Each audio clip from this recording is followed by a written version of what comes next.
91%. One country. One material. The switch that could shut down every EV on Earth.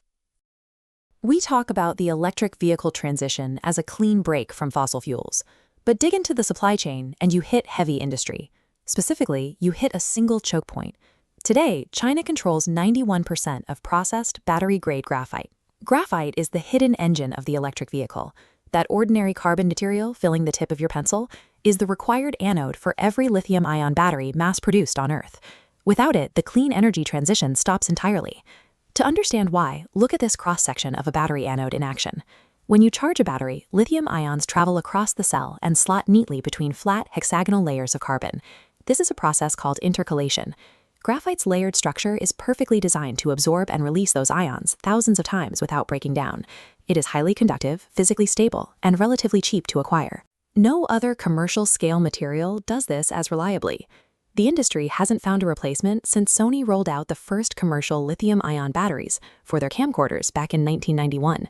The basic chemistry remains the same today. The multi-trillion-dollar EV revolution took a 30-year-old chemical dependency, and then it scaled that dependency up by millions of units. That massive scale handed total leverage over to a single government.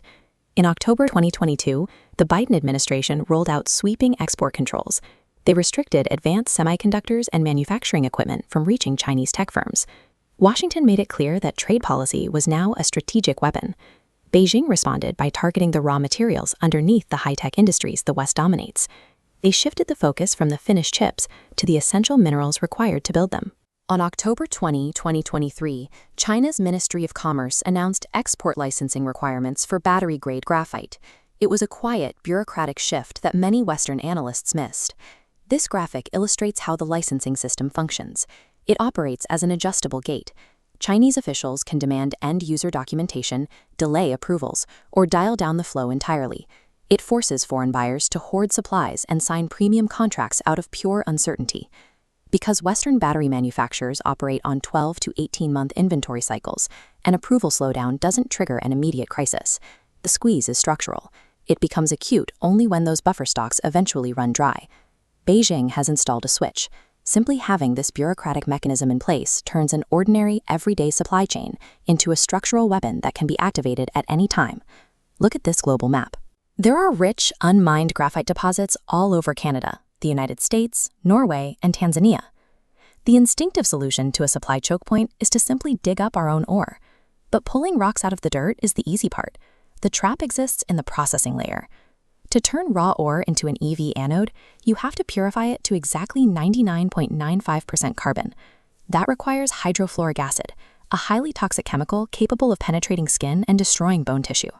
Then, specialized machinery must grind the flakes into perfect microscopic spheres. Permitting facilities to handle these hazardous steps takes years in the West. Even manufacturing synthetic graphite from petroleum coke requires massive furnaces that run at 3,000 degrees Celsius for days at a time.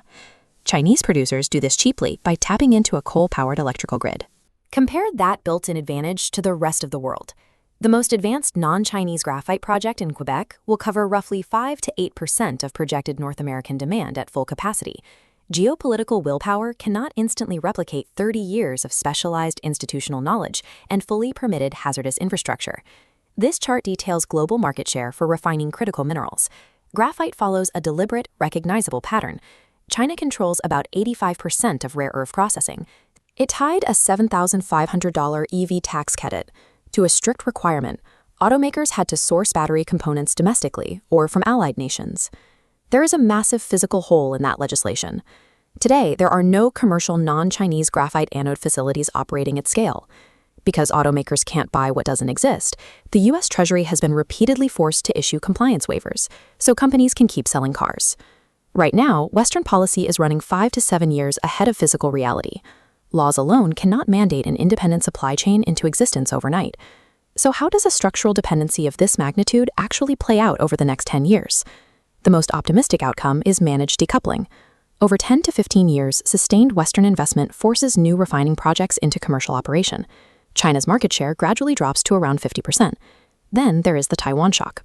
A military or diplomatic crisis triggers immediate Western economic sanctions, and Beijing retaliates with a total freeze on critical mineral exports. Because China handles 91% of battery-grade processing, buffer stocks would deplete within 18 months. Without anodes to build cells, global battery production outside China would fall by half. Used EV batteries would be immediately drafted as strategic assets, just to salvage the scrap material. The final option is a technology escape. Researchers are currently developing silicon anodes. Silicon can store 10 times more lithium than graphite, potentially leaping over the existing supply chain entirely. But there is a catch. China has already identified silicon as a strategic priority. They are pouring capital into domestic silicon manufacturing to guarantee that the trap simply moves from one material to the next. Breaking out of this processing choke point will generate massive returns for the investors who build the alternative infrastructure, but it demands a unified, decade-long commitment that the West is only just beginning to mobilize. We are going to electrify our transportation grid. That outcome is certain. The real question is who dictates the terms of that transition. The graphite currently sitting inside your laptop, your phone, and your electric vehicle was almost certainly processed inside China's borders. When Beijing rolled out its export controls in 2023, they didn't flip the switch to off. They simply placed their hand on it, in full view of the world, to demonstrate their leverage. The trap is set. The only question is what happens to the global energy transition when the buffer stocks finally run dry.